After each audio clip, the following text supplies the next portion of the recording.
Welcome to the video version of the About page. We're all about seeking truth and knowledge, examining it, accepting it, and learning how to apply it. So, who are we? My name is Daryl. My wife's name is Lori. Don't be confused if you hear her calling me Martin. It's short for Smarten Up. She still has occasion to use it from time to time, but thankfully less often as we age, it seems. We're a couple in our mid-50s, married 26 years. The primary purpose of our website is to expose lies and share truth about our world, about our current reality. Our current focal point is exploring and explaining the Mandela Effect from a broader perspective. We have a very personal interest in the Mandela Effect, which will become clear as we move forward. Our life was quite deeply interwoven with the Mandela Effect for approximately 2 years before we became aware of the Mandela Effect itself by name or whatever. This was discovered through hindsight and the ensuing frenzy of research spurred by the discovery of the Mandela Effect. Much of the truth we have to share is the result of thousands of hours of diligent research. However, just as much, if not more, is simply irrefutable knowledge gained from personal experience combined with fact-checking and research. Much of our true story will be shared in more detail under the About category as you begin to ask us questions, and we have time, but questions are the best way. Okay, what is our objective? By sharing our story and the information organized in this magazine, we wish to help others better distinguish the truth from the lies which comprise our current reality. We will not be presenting some rehashed version of any previous or currently proposed theories about the Mandela Effect. We have our own theory, which I can guarantee you have not heard before. We will be sharing the details of how and why we have come to our beliefs as time permits or questions are asked. At the same time, you can help us discover some of the truth and knowledge we still seek. We all win when we work together, right? How do we know we have some right answers? Well, I guess in all reality, we do not know any more than anyone else who offers an opinion knows. All we can do is share what has happened to us accurately and truthfully and let the chips fall where they may. So, here goes.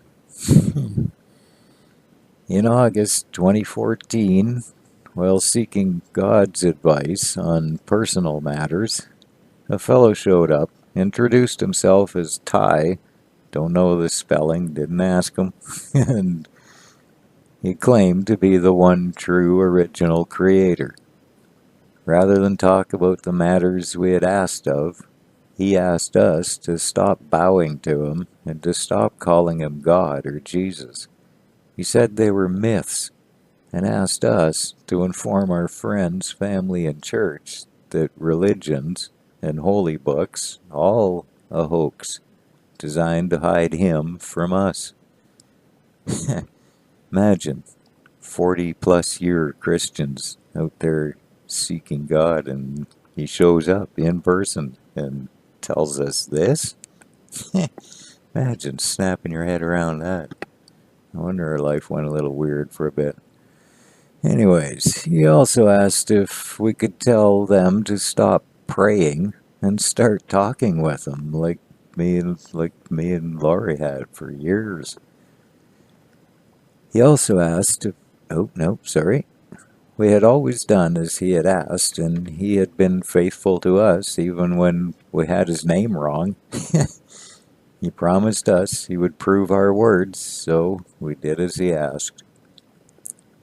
Yeah, you guessed it. In very short order, we had no church, we had no friends, we had no family. Summer of 2014. So 2016 rolls in, and the Bible changes begin. In the King James Version, for sure. They were starting in others. We witnessed the changes ourselves in a 130-year-old Bible in the neighbors across the street. Jehovah's Witnesses or Mormons or something, but they were open to any truth. But no, she bounced us out of her house real quick as soon as we showed her her Bible. What? Anyways, we so yeah, 100. So we reach out to the church once again to point them to the proof Ty said he would send. Once again, we're rejected like a red-headed stepchild with AIDS. I mean, wow. Okay. So anyways, 2019 is nearly on us. All versions of the Bible at this point are messed right up. King James is completely obliterated, along with concordances and other things that went with the Bibles. But what difference did it make? Not a bit. Here we sit. No friends, no family, not one question asked of us by people who know that we know things which they do not, pertaining to their Bibles for sure.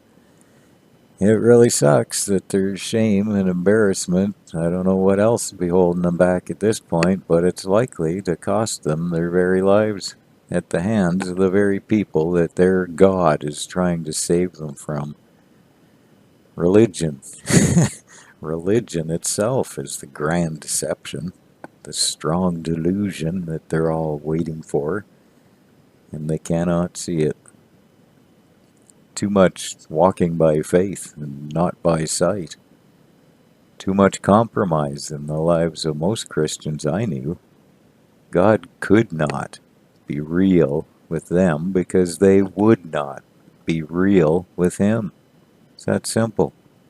Very sad state of affairs, but what do? Reach out to the world in desperation through a YouTube channel, apparently. What else do you do? I don't know. We'll share the results of our exhaustive research and scientific experimentation as well. We will have to trust that you will recognize the truth. Bracket, listen to your gut and you cannot go wrong. End bracket. The truth has a way of standing out on its own. Anybody honestly seeking truth will find it. Finding the truth is not the challenge. Accepting the truth is the stumbling block which most folk refuse to climb over. Why not see what else we have to share? Why not work together to discover how much more we need to learn? Worst case scenario, you prove us wrong and we all arrive at the truth together. Sounds like a win-win situation to me. I'm in. Truth, knowledge, and cognitive dissonance. Much of the information we share in this magazine will certainly cause you to experience what the professionals call cognitive dissonance. It's a clickable link. We'll click it. And here we are at Wiki. I'm not a big Wiki fan in general, but they do a good summary of this without getting into the real clinical details and stuff that the self-help sites and do that will introduce you to. But anywho, here we go. In the field of psychology, cognitive dissonance is the mental discomfort, bracket, psychological stress, and bracket, experienced by a person who simultaneously holds two or more contradictory beliefs, ideas, or values. This discomfort is triggered by a situation in which a person's belief clashes with new evidence perceived by that person. When confronted with facts that contradict personal beliefs, ideals, and values, people will find a way to resolve the contradiction in order to reduce the discomfort. And I'll leave it there. You guys can come in and carry on reading if you like, but the main point we want to make is that unfortunately a lot of people, rather than They take a shortcut to get lazy, and they just, rather than accept the truth that's put before them and then reshuffling the shit in their head they need to make it all correlate proper, they'd rather not. So they don't. They'd rather get back to their device or the football game or their friggin' porn or whatever it is that occupies them. And they choose to just reject the information. But what do you do? I think I digress here. Unless you're already up to speed with all the topics covered here, you're just going to hurt yourself. You will only suffer loss by proceeding unprepared, I can assure you. Tooling up to push tooling up to push through the pain and confusion of acceptance is well worth the treasure of truth and knowledge you will gain. We will all gain. Please proceed to the cognitive school from here in order to gain the most from this website. Have a great day, but question everything, and remember, listen to your gut. It's the only thing you can trust in this world.